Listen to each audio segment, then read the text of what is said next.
লসাগু গসাগু করার জন্য আগে প্রথমে আমরা এই নিয়মে লসাগু গসাগুলো করতাম, 2 দিয়ে বা যে কোনো সংখ্যাকে সব থেকে ছোট সংখ্যা দিয়ে আমরা ভাঙার চেষ্টা করি। এভাবে আমরা এখানে ভেঙেছিলাম 2 গুণিত 2 গুণিত 3 গুণিত 2, এই যেখানে আমরা ভেঙে পেয়েছিলাম। এটা লসাগু হচ্ছে আমাদের 48 এবং গসাগু হচ্ছে 8। তাহলে এই সংখ্যাগুলো আমরা গসাগু লসাগু এইভাবে আগে বের করতাম, কিন্তু আমরা এখন শর্টকাট ট্রিক্সে খুব সহজেই বের করে নেব। এখানে কি করব, আমরা সব থেকে আমাদের লসাগু মানে ভেবে নিতে হবে সব সময় বড় সংখ্যা আসবে। লসাগু মানেই বড় সংখ্যা এবং গসাগু মানে সব থেকে ছোট সংখ্যা। তো লসাগু মানে বড় সংখ্যা এখানে আমাদের কত রয়েছে, এখানে আমাদের বড় সংখ্যা রয়েছে 24। তো 24 দেখতে হবে এবার এই 24 কে বাকি সংখ্যাগুলো দিয়ে ভাঙা যাচ্ছে কিনা।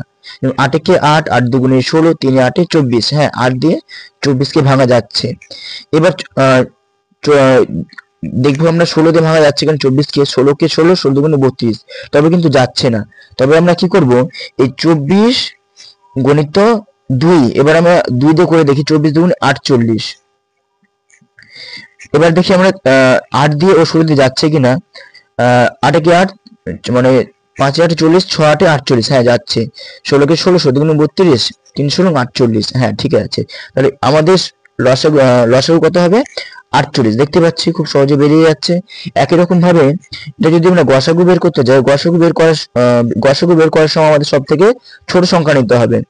ছোট সংখ্যা নেওয়ার সময় কি করতে হবে, যে দেখতে হবে বাকি সংখ্যাগুলো মানে 8 দিয়ে বাকি সংখ্যাগুলোকে ভাগ করে যেন গুণ করে যেন মেলানো যায়। তো দেখি 8 কে 8, 8 দুগুণে 16, 3 8 24, মিলে যাচ্ছে। এবার 8 এর ঘর আনতে পারে 24 মিলে দেখি মিলে যাচ্ছে কিনা। 8 কে 8, 8 দুগুণে 16, মিলে যাচ্ছে। তাহলে আমার সব থেকে ছোট সংখ্যা যেহেতু রয়েছে এখানে 8, তাই আমাদের সঠিক অ্যান্সার হবে 8। এখানে যেমন আমরা খুব অনেকটা ভাগ করার পরে আমরা এখানে 48 এবং 8 গসাগু পেয়েছিলাম 8 এবং লসাগু পেয়েছিলাম 48। তার এখানে দেখতে পাচ্ছি আমরা খুব সহজে মুখে মুখে এখানে আমরা লসাগু এবং গসাগু অ্যান্সার গুলো পেয়ে যাচ্ছি।